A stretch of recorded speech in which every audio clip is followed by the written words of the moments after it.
Hey there, Mortgage Musketeers, and welcome back to another episode where we're going to be talking about student loans. Oh yeah, the dreaded student loans. And the question that we get most often is, can I buy a home with student loans?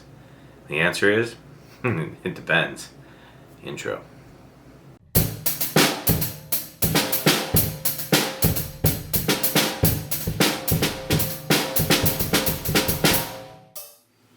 The reason I say it depends is because it all comes down to the job that you got after you acquired the student debt. Is it paying you enough to pay your student loans, everything else that you bought, and pay for a house payment?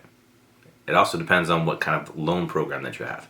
So student loans are nothing more than debt. So it's calculating your debt to income ratio within certain rules depending on the loans. So to understand debt to income ratio, I have created a video that goes in really good detail about that. I'll leave a link here. Check it out, and then you can actually use what I'm about to tell you here and go back to the other video and be able to figure out how to calculate your debt to income ratio.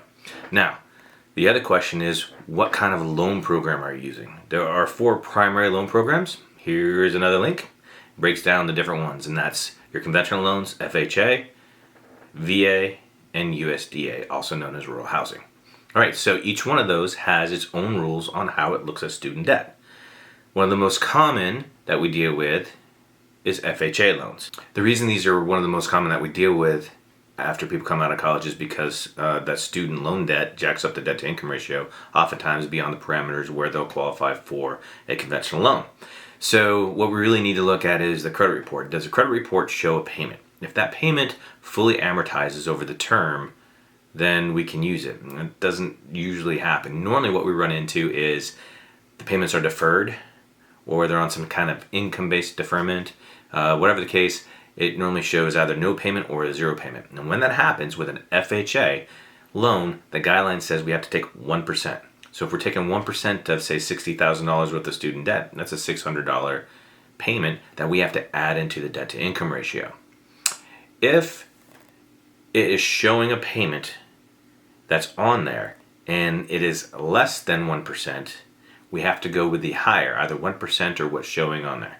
So if for that $60,000 worth of student debt, you had a payment of, say, $400 a month, we would have to go with the $600 a month because that's 1%. It's higher than the payment. If the payment was $650 and 1% is $600, we have to go with the higher, which is $650. So FHA is one of the more stringent as far as how to calculate the debt to income ratio. But that's the rules. Typically what we're looking at is 1% of the loan amount. It's generally how it ends up. Now, if you're looking at a conventional loan product, it's a little bit different. And we take a close look at this to see how do we best qualify you, because depending on where you're at and if we can work you in a conventional loan, it is oftentimes one of the easiest ways to go. And this is how that works. Depends, one, if it's Fannie Mae or if it's Freddie Mac. And this is a good example of how guidelines change. So within the past couple of years, how this debt to income ratio is calculated in terms of a student loan has changed several times. Freddie Mac recently updated their guidelines, and I'm going to tell you exactly what it is. All right, so if we start off with Fannie Mae, whatever payment is on your credit report for your student loans with Fannie Mae, we can use it. So if you've got $60,000 worth of student loans and it's telling you that the monthly payments are $150 a month, we get to use $150 a month. If it is showing 0 or in deferment or doesn't have a payment, we have to use 1%, unless it is income-based deferred. Okay? If it is income-based deferred, we can use $0, and that's huge. All right, so if you have a large student debt, and I see it all the time, $150,000 worth of student loans, and it is income-based deferred, and we can provide paperwork that specifically says it's income-based deferred, we can use the $0, which is awesome. All right, now with Freddie Mac, it's basically the same thing, except if it's showing 0 balance, instead of using 1%, we can use 0.5%. So that also is huge. So if it's not income-based deferred, where we would go Fannie Mae, and if it's just deferred, we can actually go Freddie Mac and only use 0.5% to add to your debt to income ratio. So that's massive. So instead of $600, we'd be using $300. And that can be the difference between being approved conventional or not getting approved for a loan at all, even FHA, depending on how much you make and how that plays into your debt to income ratio. So very, very cool. So FHA, conventional rules, pretty straightforward. Now USDA is probably one of the simplest rules. It's either 1% or whatever the payment is showing, whichever's higher. So 1% or whatever's higher. There you go. Now, when we get into VA loans, and this is what kind of drives me a little bit crazy because a lot of people don't know what they're talking about here because they don't deal with a lot of VA loans perhaps. I don't know. But the way that VA calculates their debt to income ratio is very unique. All right, so let me break it down for you.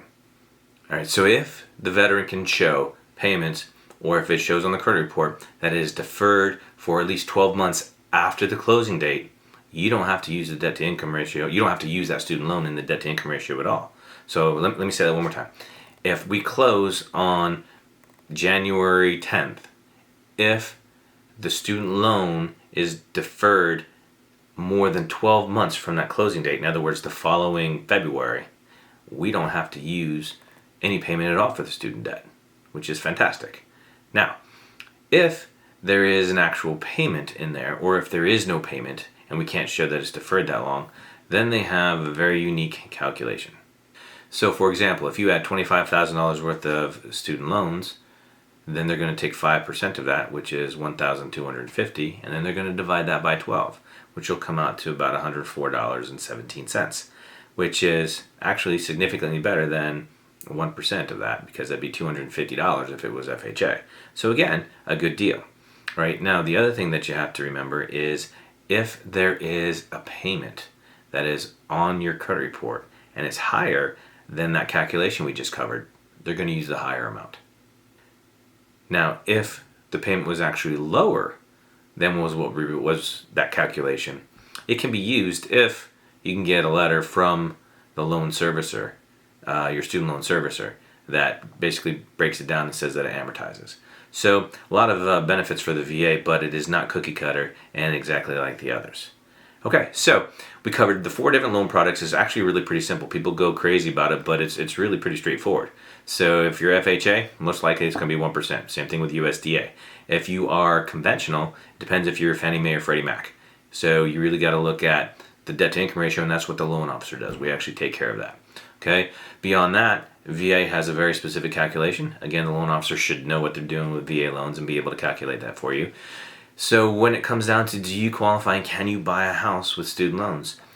Yeah, you can, but it depends on what kind of loan and all the other loan factors that go in. You know, what is your credit score? What is your debt to income ratio, et cetera, et cetera.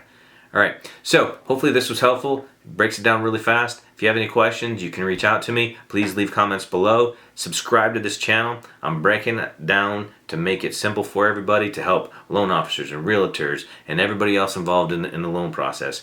And I'm going to be coming at you with another video where I talk about a loan officer's perspective of student loans, because I see it all the time. And it'll be honest, and you may not want to hear what I have to say. So, all right, until next time, I look forward to seeing you again. Remember, it's all for one and one for all.